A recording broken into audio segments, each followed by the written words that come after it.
February 19, 1943. Kasserine Pass, Tunisia. The desert night is cold, sharp enough to bite through gloves and uniform alike. Wind rolls down the pass, carrying sand that scratches the eyes and throat. A single star hangs over the horizon, dim behind a veil of dust and cloud. In the distance, engines hum, low, restrained, tanks and half-tracks lined in the shadows of the jagged hills. German officers crouch over maps illuminated by dim lanterns, fingers tracing lines and arrows with a confidence born of doctrine. They speak quietly, words measured, but the silence around them feels heavier than the low murmur of voices. Somewhere beyond the ridge, the Americans wait. A division they have been observing, underestimated, catalogued as inexperienced, predictable. Intelligence reports speak of rigid formations, limited imagination in the field. Yet the desert keeps its secrets. Footsteps, the faint creak of machinery, the occasional cough, all swallowed instantly by the still night. The officers glance at one another, masks of certainty in place. Clocks tick. Radios remain silent. The men below them, panzer grenadiers, artillery crews, adjust equipment, polish barrels, check ammunition. Every movement precise, rehearsed, disciplined. The war is young in this theater.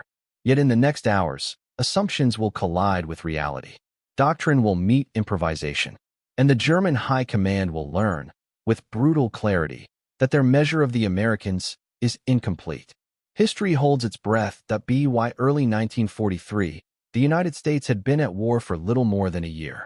Pearl Harbor had drawn the nation into a global conflict, yet American forces were still learning to operate on foreign soil. In North Africa, the British Eighth Army and Free French forces had been engaged with German and Italian troops since 1940, but the arrival of the Americans in late 1942 brought a new variable to the theater. The U.S. II Corps, commanded by Major General Lloyd Fredendall, had landed in French Morocco and Algeria as part of Operation Torch in November 1942. At first, their presence was unevenly distributed, with inexperienced divisions tasked with holding stretches of desert hundreds of miles long. Supply lines were fragile. Communication networks were still being established. Officers at division and regimental levels were often learning the realities of mechanized warfare in real time. German intelligence observed these arrivals with a mixture of curiosity and disdain.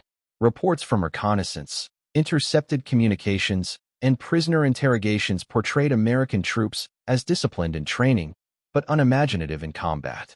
The High Command, including Field Marshal Erwin Rommel in Tunisia, believed that U.S. formations relied heavily on rigid doctrine, slow decision-making, and predictable maneuvers.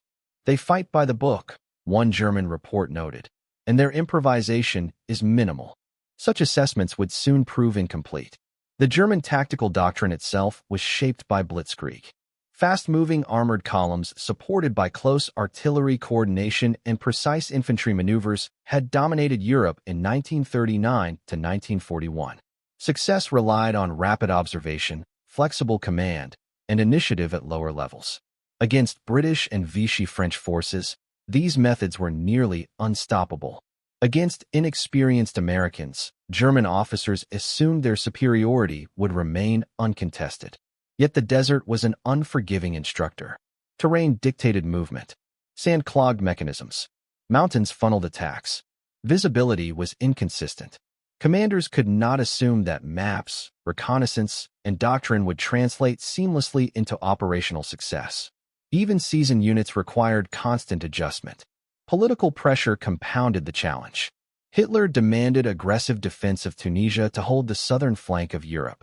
The OKW, Oberkommando der Wehrmacht, emphasized rapid counterattacks to seize initiative and prevent Allied consolidation. Rommel, the Desert Fox, faced an overextended supply network. German divisions in Tunisia operated at less than full strength, tanks and artillery scattered, infantry thinly spread across ridges and valleys. Every decision carried weight. Mistakes could no longer be absorbed by operational depth as they had been in the early North African campaigns. Meanwhile, the Americans trained relentlessly, though in ways the Germans did not expect. Emphasis was placed on combined arms, coordination between infantry, armor, and artillery, and rapid adaptation to battlefield developments. Exercises at Camp Blanding, Fort Bragg, and Fort Benning had produced officers capable of improvising under fire. Training focused on contingency plans, decentralized command, and exploitation of enemy weakness, qualities underestimated by German intelligence reports. The disparity in perception set the stage for inevitable collision. Germans anticipated predictable formations, straightforward advances, and reliance on entrenched doctrine. Americans would arrive with units untested in desert combat, but flexible, adaptive, and willing to exploit every misstep. The desert night, the wind-whipped ridges, and the twisting passes of central Tunisia would amplify every error and reward every improvisation. By February 1943, as U.S. II Corps moved closer to the Kasserine Pass, German reconnaissance noted the positions of artillery, tanks, and infantry. Officers briefed their units on expected movements, a frontal engagement, a methodical advance, a textbook confrontation. Overconfidence lingered like a shadow over the ridges. And yet, the Americans were quietly preparing in the valleys below, unaware that they were about to test every assumption the German high command had made about their tactical imagination. The stage was set. Desert, doctrine, and inexperience converged. Within hours, the first shots would shatter the stillness. The Germans' judgment of their adversary, once so confident, would be questioned in real time, at the cost of men and material alike. By mid-February 1943, the German high command in Tunisia faced mounting pressures. The Afrika Korps, under Field Marshal Erwin Rommel, had been reinforced with elements of the 10th Panzer Division and several veteran infantry formations, yet the theater remained fragile. Supply lines stretched from coastal ports to inland positions, vulnerable to Allied interdiction. Fuel, ammunition, and spare parts were never guaranteed, and every division operated with the knowledge that a single misstep could cascade into disaster. Rommel and his staff had been tracking U.S. II Corps' movements since November 1942. German reconnaissance observed units establishing positions in the eastern approaches to Kasserine Pass. Reports emphasized what they considered weaknesses: inexperienced command, reliance on slow communications, and predictable maneuvering. In intelligence briefs, officers described the Americans as methodical but unimaginative, with little capacity for improvisation under pressure. Some even labeled them a paper army, a force formidable in numbers but untested in desert combat. These assessments shaped operational planning. German doctrine emphasized exploiting rigidity. Panzer units were poised to outflank and encircle. Artillery batteries were sighted to dominate valleys. Infantry units were assigned to hold ridges while armored spearheads prepared to strike exposed positions. Every decision assumed American forces would react conservatively, adhering to textbook formations and predictable timing. The Germans anticipated a straightforward engagement, one that would validate their intelligence and confirm the disparity in tactical imagination. But German confidence concealed vulnerabilities. Winter rains had turned desert roads into mud, slowing movement. Tanks and trucks were prone to breakdowns. Observation posts were limited in scope, and aerial reconnaissance, though persistent, could not capture every movement hidden in valleys or behind ridges. The II Corps had learned to exploit cover, concealment, and terrain in training exercises, yet German commanders believed their own experience and doctrine would mitigate such advantages. Political pressure added another layer of complication. Hitler demanded rapid results, insisting that Axis forces maintain control of Tunisian passes to protect southern Europe. The OKW viewed any delay as unacceptable. Rommel, ever pragmatic, understood the operational limits, but had to navigate both the front and the weight of expectation from Berlin. Orders were precise, often inflexible, and left little room for adaptation once action commenced. Meanwhile, U.S. commanders were unaware of the full extent of German assumptions. Major General Fredendall, commanding II Corps, faced criticism for dispersing units across wide defensive zones. Divisions were thinly spread, communication networks incomplete, and coordination between armor and infantry often tenuous. Yet beneath this apparent disorder, smaller units had been practicing decentralized command and adaptive tactics. Leaders were encouraged to make decisions on the spot, exploiting openings as they arose. The Americans had not yet proven their capabilities in large-scale desert combat, but their approach was diametrically opposed to what German intelligence expected. The convergence of these factors, the overextended German front, overconfidence in intelligence reports, political imperatives, and underappreciated American adaptability, made conflict unavoidable. When the U.S. Two Corps pushed toward the Kasserine Pass, every assumption the Germans had relied upon would be tested. Positions, artillery placements, and defensive strategies were all based on the belief that Americans would follow a predictable path. The desert, however, does not adhere to doctrine. By the evening of February 19, 1943, German officers reviewed maps under flickering lamplight. Orders were repeated, contingencies rehearsed, and units briefed on the anticipated attack. Every calculation was rooted in the belief that the Americans lacked imagination in battle, and yet, as men moved into position, none could see what the night would reveal. Flexibility where rigidity was expected, improvisation where predictability was assumed. The stage was fully set for collision. The calm before engagement carried the weight of doctrine, expectation, and overconfidence. In the quiet, officers believed they controlled the battlefield. The Americans, untested and underestimated, were poised to challenge every assumption. When the first shots finally rang out, it would not only mark a battle in Tunisia, it would mark a confrontation between rigid tactical expectation and adaptive battlefield reality, a test of judgment that would leave both sides reeling. Soldiers on both sides felt the desert before the battle began. 4 German Panzer Grenadiers, the cold night air bit through wool and leather, and the fine sand scratched exposed skin. Many had not seen combat in months. Others had fought in Libya and Egypt, hardened by sun, dust, and exhaustion. In the valley below, U.S. infantry huddled in foxholes, tense yet alert. They were young, some barely out of training, yet determined. Their fear was palpable but contained, a quiet, disciplined anticipation. The human cost was invisible in maps or reports. It lived in cramped quarters under harsh conditions, in the endless calculations of men carrying rifles, machine guns, and mortars, and in the sleepless nights spent listening for movement along ridges. Each step toward engagement was measured. Each breath could be the last. By the time the battle erupted, exhaustion, adrenaline, and fear intertwined, shaping decisions that would have immediate consequences on survival and morale. 2. Tactical reality. The terrain dictated every choice. Kasserine Pass is a narrow gap flanked by ridges and hills, with scrub and rocky outcrops limiting visibility. German units occupied high ground with artillery overlooking the valleys below. Their plan relied on a classic envelopment. Immobilize forward American positions, then strike with armor into flanks and rear areas. Yet even as Germans prepared, the U.S. forces maneuvered with surprising flexibility. Infantry units dispersed, artillery repositioned under cover, and reconnaissance elements scouted unexpected routes. What appeared to be a textbook frontal engagement became a puzzle. German assumptions clashed with adaptive American deployments. Every ridge, every road, every fold in the terrain became a variable, forcing rapid, on-the-spot adjustments.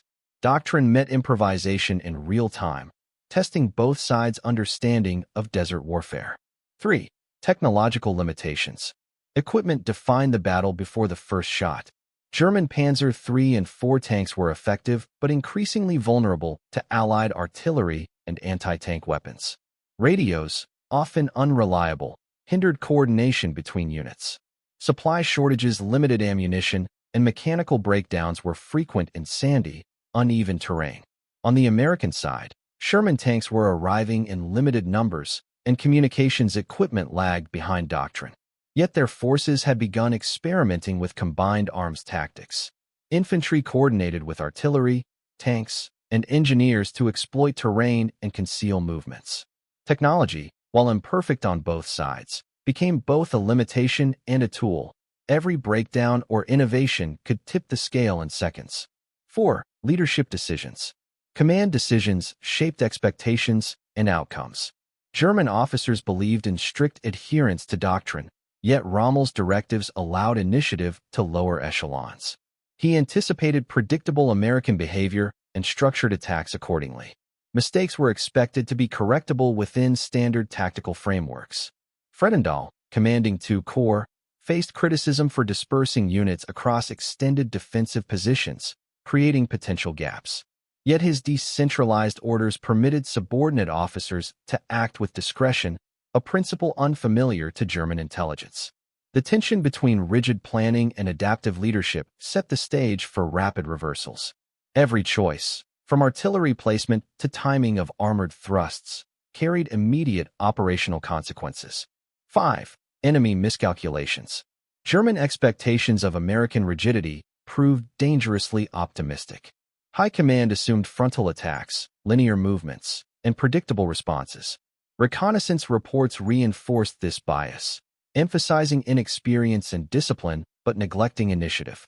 The result was a plan that underestimated the Americans' ability to adapt under fire. American units exploited these assumptions subtly.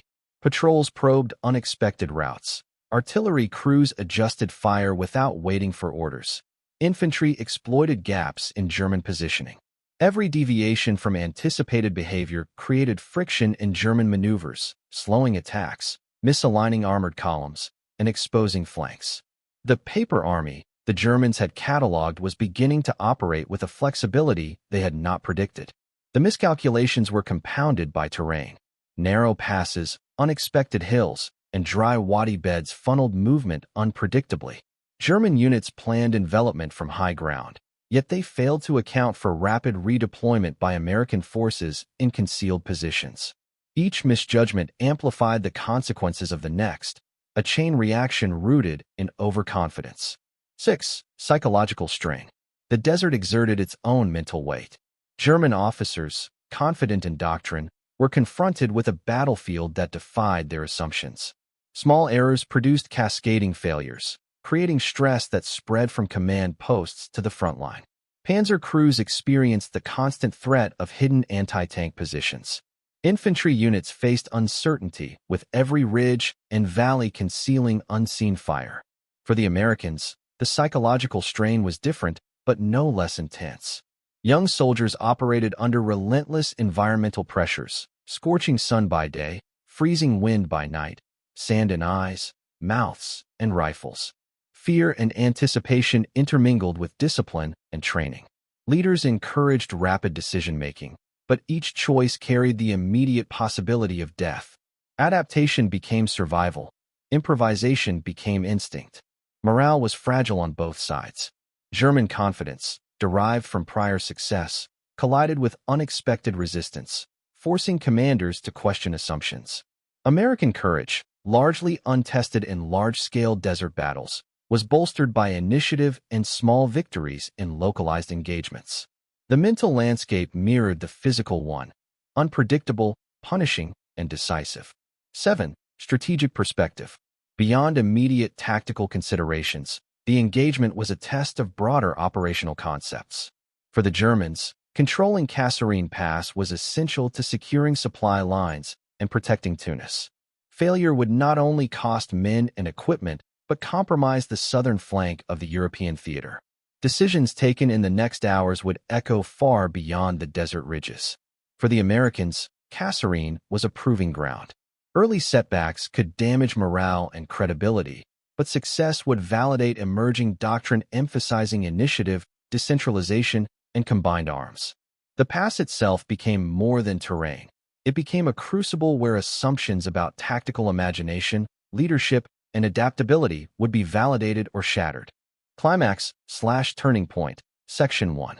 February 19, 1943. For 30. The first gray light of dawn creeps over the jagged ridges of Kasserine Pass. The air is cold and dry, carrying the scent of sand and metal. German Panzer IVs and 3 tanks are arrayed on high ground, their crews scanning the valleys below. Artillery observers crouch behind rocks, binoculars trained on American positions. Orders have been repeated, contingency plans memorized. Every unit believes it knows how the day will unfold. At 4:45, the Americans begin to move. U.S. infantry units reposition along concealed routes, small groups maneuvering through dry wadi beds. Artillery observers adjust their calculations, laying smoke to cover movement. Tanks shift under the cover of hills. There is no frontal advance in neat columns. Instead, there is dispersion, flexibility, improvisation. The Germans had anticipated predictable lines. What they see is fluid, unexpected, adaptive. By 5:10, the first artillery shells fall. German 105 mm howitzers open fire, targeting positions mapped days before. Yet American counter-battery calculations are faster than expected. Within minutes, German batteries are registering incoming fire from unpredicted directions. Panzer crews pivot on tracks, attempting to locate the source, but the terrain disrupts line of sight. Communications, already fragile, strain under the rapid adjustments. At 5:30, the first American Sherman tanks arrive in the valley. Outnumbered locally, they maneuver aggressively, exploiting gaps between German infantry and armor. Small units of riflemen move behind hills to intercept flanking columns, forcing German panzers to halt or adjust their approach. Every advance that German commanders anticipated meets resistance in unexpected locations. Orders sent down the chain of command arrive late, misinterpreted, or lost entirely amid the chaos. German observers note something unfamiliar. Americans are not waiting for direction. They act independently, often anticipating moves the Germans believed impossible. One battalion uses terrain to mask approach, striking a lightly defended ridge with machine guns and mortars before disappearing. Another intercepts a panzer reconnaissance patrol, forcing it back with minimal losses. Each action disrupts German timing and coordination, eroding confidence that had seemed unshakable hours before. By 6:15, the first fractures appear. Panzer grenadiers report unexpected fire from flanks. Artillery observers call in corrections, but targets are mobile, elusive, and dispersed. The German plan, built on the assumption of predictable American behavior, begins to collapse. The valley that had seemed controllable transforms into a maze of shifting threats, each decision carrying immediate risk. Rommel's staff at the command post notes delays in armored columns, unexpected American artillery positions, and scattered infantry resistance. The plan's precision is slipping. Officers attempt rapid adjustments, redirecting units, reinforcing flanks, and recalculating artillery priorities. Each order is a compromise, reacting to American initiative rather than imposing German will. The clash between doctrine and improvisation has begun, and the consequences will unfold hour by hour, ridge by ridge, valley by valley. At 6:45, the first significant engagement erupts in the western sector of the pass. Sherman tanks and infantry units converge on a lightly defended German ridge. Machine gun fire erupts. Tanks maneuver to gain advantageous angles. German crews respond, but every adjustment reveals new vulnerabilities. Ammunition stocks are stretched, fuel shortages limit maneuvering. Officers shout orders that are drowned by gunfire, sand, and dust. The calm of the night has vanished. The desert, once a silent observer, is now a theater of relentless engagement. Doctrine collides with adaptability. Assumptions about the enemy's tactical imagination are being disproven in real time. Every ridge captured, every unit forced to retreat, every miscommunication underscores a harsh reality. The Americans are not the predictable force the Germans expected. By 7:15, the first German casualties are confirmed in reports reaching the command post. Tanks immobilized, infantry pinned, artillery disrupted. The battle is no longer a controlled textbook exercise. It has become a chaotic, fluid contest where initiative, improvisation, and rapid decision-making determine survival and success. February 19, 1943, 7:30. The sun rises over Kasserine Pass, painting the desert ridges in harsh orange light. Dust and smoke hang low in the valleys, mingling with the acrid smell of spent cordite and overheated engines. German armored units press forward, attempting to regain the initiative, but the terrain and unexpected American dispositions have created a labyrinth of hazards. Every move is contested. By 8 o'clock, the 10th Panzer Division reports confusion among forward units. One battalion encounters an American detachment in a previously uncharted wadi. Small arms fire rakes the tanks as infantry teams launch improvised anti-tank defenses. Panzers return fire, but the narrow approach and dispersed enemy positions limit effectiveness. Communication delays exacerbate the problem. Orders for reinforcement arrive 20 minutes late, by which time the Americans have shifted positions again. At 8:30, American artillery begins precise, rapid-fire counter-battery strikes. Observers, forward deployed and mobile, exploit the valley's contours to mass positions. German batteries are forced to relocate repeatedly, suffering both mechanical strain and crew fatigue. Some guns are knocked out by a combination of direct hits and the desert's relentless conditions. The first serious German losses, tanks immobilized, artillery silenced, infantry cut off, are logged. Major General Fredendall's dispersed units begin converging in a coordinated defense. Small pockets of infantry use ridges to mask movement, machine guns sweep approach routes, and engineers lay mines to slow armored advances. American tank crews maneuver aggressively, exploiting flanks exposed by German overextension. By 9 o'clock, German formations are forced to pause, their timetable shattered. Initiative, once assumed to reside entirely with them, is slipping. Rommel, observing the battle from a command post near Sidi Bouzid, realizes that his assumptions about American predictability are failing. His orders become reactive rather than proactive, adjusting to movements that had been unanticipated hours earlier. A column of Panzer IVs attempting a flanking maneuver is delayed by a combination of terrain and improvised American resistance. Infantry units meant to secure supply routes are pinned by machine gun nests that appear where no maps indicated. Every miscalculation amplifies the next, a chain reaction in which the desert magnifies small errors. By 9:45, German forces report their first significant encirclement. A battalion of Panzer Grenadiers is cut off on the eastern ridge, cut from artillery support, low on ammunition, and isolated from radio contact. Attempts to rescue the unit are hindered by American interdiction and the unforgiving topography. Tank crews attempt aggressive counterattacks but are funneled into narrow approaches, exposing them to concentrated fire. Losses begin to mount visibly. Destroyed vehicles smolder in the sun, infantry casualties are carted away under fire, and medical teams struggle to keep pace. At 10:15, the battle's momentum firmly shifts. The Americans exploit gaps in German positioning, coordinating tank and infantry attacks in rapid succession. Mobility, initiative, and tactical improvisation converge in a way German doctrine had not anticipated. For every ridge captured by the Germans, another falls.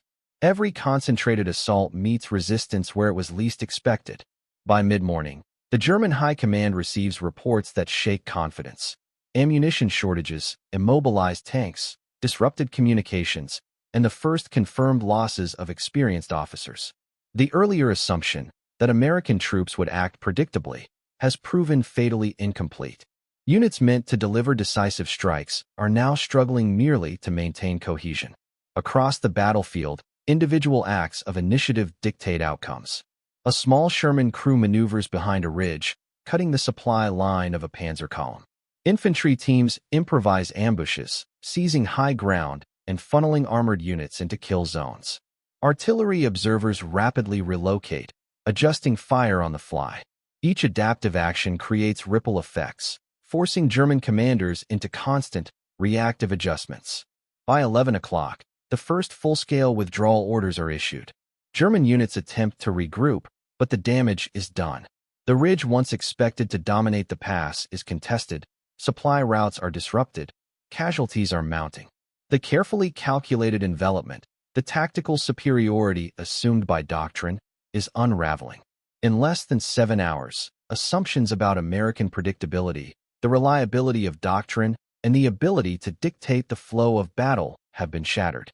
The Kasserine Pass, narrow and forbidding, has become a proving ground for initiative and adaptability. By the time firing subsides, both sides will recognize the toll, lives lost, tanks destroyed, and a stark lesson in the cost of underestimating an opponent's tactical imagination. Aftermath, Section 1. By the evening of February 19, 1943, the Kasserine Pass lay quiet but scarred. Smoke drifted from overturned tanks, scorched earth marked artillery positions, and the remnants of forward units gathered in makeshift defensive lines. German forces had suffered significant disruption. Reports from the 10th Panzer Division and Panzergrenadier units confirmed dozens of immobilized vehicles, destroyed artillery pieces, and hundreds of wounded soldiers. Supply lines, once reliable, had been severed in multiple locations, leaving fuel and ammunition scarce at forward positions. Casualty reports illustrate the scale of the disruption. German forces recorded approximately 700 men killed or wounded in the initial engagement, with several hundred more missing or captured after encirclement. Sherman crews counted their own losses in vehicles, yet U.S. casualties were proportionally lower, aided by dispersion, cover, and the effective use of terrain.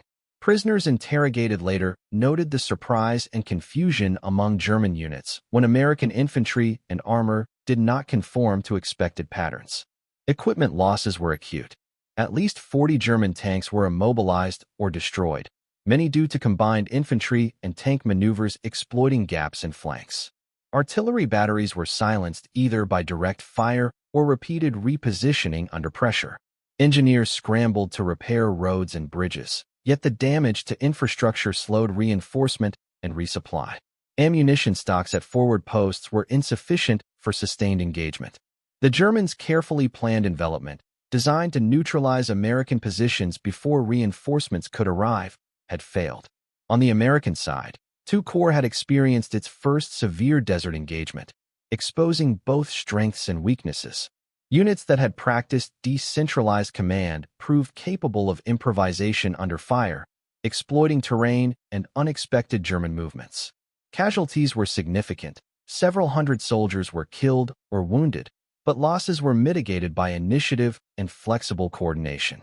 Sherman tanks, though fewer in number, had successfully disrupted German formations, demonstrating the impact of combined arms tactics even under inexperienced crews. Leadership assessments followed immediately. Major General Lloyd Fredendall faced criticism from higher command for dispersing units too widely, which created vulnerabilities that could have been exploited more severely. Yet within the Corps, officers recognized the effectiveness of small unit autonomy, rapid decision-making, and initiative under fire. These lessons would inform subsequent operational planning, shaping doctrine that emphasized flexibility over rigid formations. For German commanders, the outcome of the first engagement was a sobering reality check. Rommel's initial assumptions, that American forces would fight predictably and follow doctrinal limitations, were clearly incorrect. The battlefield had demonstrated that tactical imagination, previously dismissed in intelligence reports, could compensate for inexperience.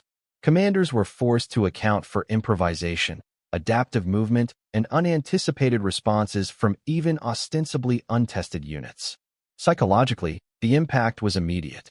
German officers and troops, accustomed to operational superiority in the desert, were confronted with a fighting force capable of disrupting their plans at multiple points simultaneously. Morale, while not shattered, was tempered with caution. American soldiers gained confidence from the ability to hold ground, disrupt armored columns, and survive under fire, reinforcing the value of initiative and decentralized command. The battle's early hours also revealed logistical vulnerabilities. Fuel shortages, mechanical breakdowns, and overstretched supply lines became apparent to both sides.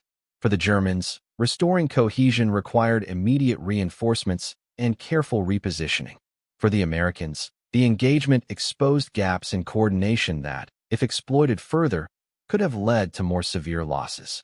Both forces emerged with clearer understandings of the operational realities in desert warfare, yet only one side had decisively disrupted enemy assumptions. Aftermath, Section 2.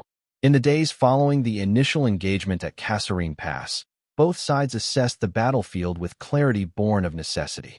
For the Germans, the disruption was operational as much as tactical. Units that had been overextended now required consolidation, and the fragile supply lines through the Tunisian desert demanded immediate attention. Rommel, noting the failure of his assumptions, directed rapid repositioning of armor and infantry, prioritizing control of high ground and protection of vulnerable routes. The failure to anticipate American flexibility forced adjustments across the entire southern sector. Strategically, the battle exposed weaknesses in the German high command's intelligence and planning. Reports emphasized not only the material losses, but the underestimation of U.S. tactical ingenuity. The Kasserine engagement demonstrated that even inexperienced troops, if organized with decentralized leadership and supported by terrain-aware maneuvers, could inflict disproportionate disruption. This lesson rippled through operational planning.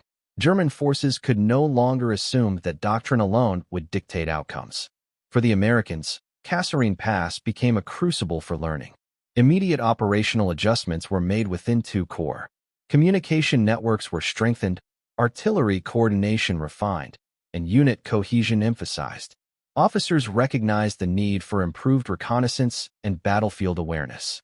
While the battle revealed vulnerability in dispersed formations, it also validated decentralized command. Junior officers and non-commissioned officers demonstrated initiative that compensated for initial inexperience.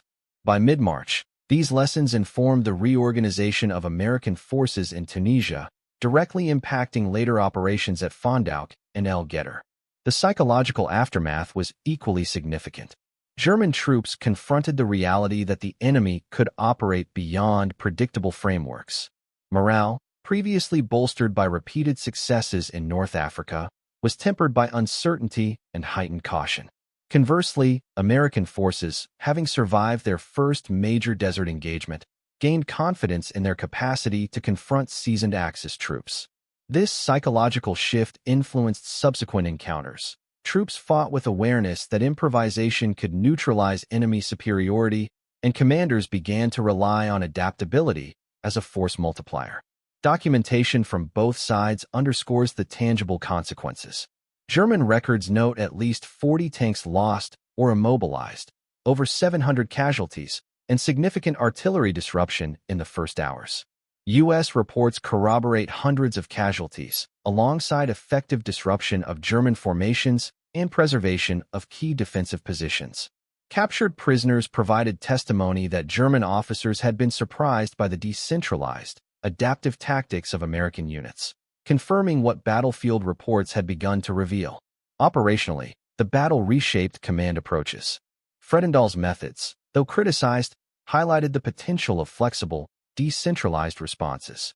For the Germans, the failure at Kasserine prompted more cautious planning in subsequent engagements, emphasizing reconnaissance, mobility, and redundancy in communication. In broader terms, Kasserine Pass illustrated a fundamental shift.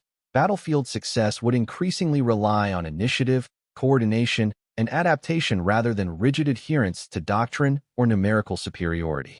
By late February 1943, the immediate threat to supply lines had been mitigated by both sides through reorganization, yet the strategic lesson endured. German high command could no longer discount the tactical imagination of U.S. forces. American commanders, conversely, understood the necessity of combined arms, terrain exploitation, and rapid improvisation under fire. Kasserine Pass thus became more than a localized engagement. It became a proving ground for operational doctrine, a test of initiative, and a stark reminder that assumptions about the enemy's capabilities could not substitute for observation and adaptability. The battle's legacy extended into planning for subsequent North African operations, shaping both sides' approach to maneuver, reconnaissance, and engagement. Losses, miscalculations, and improvisation created a dynamic that would echo through Tunisia, informing actions at Fondouk and ultimately contributing to the eventual Allied success in the North African campaign. In the quiet after the guns fell silent, both sides emerged transformed, tactically, operationally, and psychologically, forever altered by the desert crucible that had tested assumptions, resilience, and the value of adaptive tactical imagination. Reflection/closure. The Kasserine Pass stands today not only as a location on a map, but as a testament to the collision between assumption and reality. For the German High Command, the engagement revealed the limitations of doctrine, intelligence, and expectation. Tactical calculations, built upon reports of predictable American behavior, faltered under the pressure of initiative, adaptability, and rapid improvisation. Even experienced units, accustomed to operational dominance in North Africa, faced the consequences of underestimating an opponent's ingenuity. For the Americans, Kasserine was a harsh education in the realities of combat. Inexperience collided with opportunity. Dispersed formations, fragmented communication, and logistical challenges threatened disaster. Yet the decentralized decision-making and adaptive tactics developed during training proved decisive in mitigating losses and exploiting enemy errors. The battle became a proving ground, shaping doctrine, leadership, and operational culture. It forced commanders to value initiative, flexibility, and situational awareness over rigid adherence to plans. Beyond the immediate tactical and operational lessons, the engagement carries a broader significance in the study of warfare. It illustrates the human dimension of combat, the weight of decision-making under fire, the strain of leadership in uncertainty, and the interplay between planning and improvisation. Equipment, terrain, and numerical strength matter only as far as the people wielding them can adapt and respond. Kasserine Pass also underscores a timeless principle. Assumptions about the enemy, however detailed, are never absolute. Overconfidence, rigid expectation, and reliance on prior experience can mislead even the most seasoned commanders. Conversely, adaptability, observation, and the willingness to act beyond conventional frameworks can amplify effectiveness, even in forces still learning the rhythms of battle. In the quiet after the engagement, the desert reclaimed its stillness. Tracks and shell craters remained as evidence. Yet the most lasting traces were intangible: lessons learned, doctrines refined, and the realization that the measure of a fighting force is not solely its training or numbers, but its capacity for imagination and adaptation. Kasserine Pass became a crucible not just of combat, but of understanding, how warfare evolves when expectation meets reality, and how the human element shapes the course of history.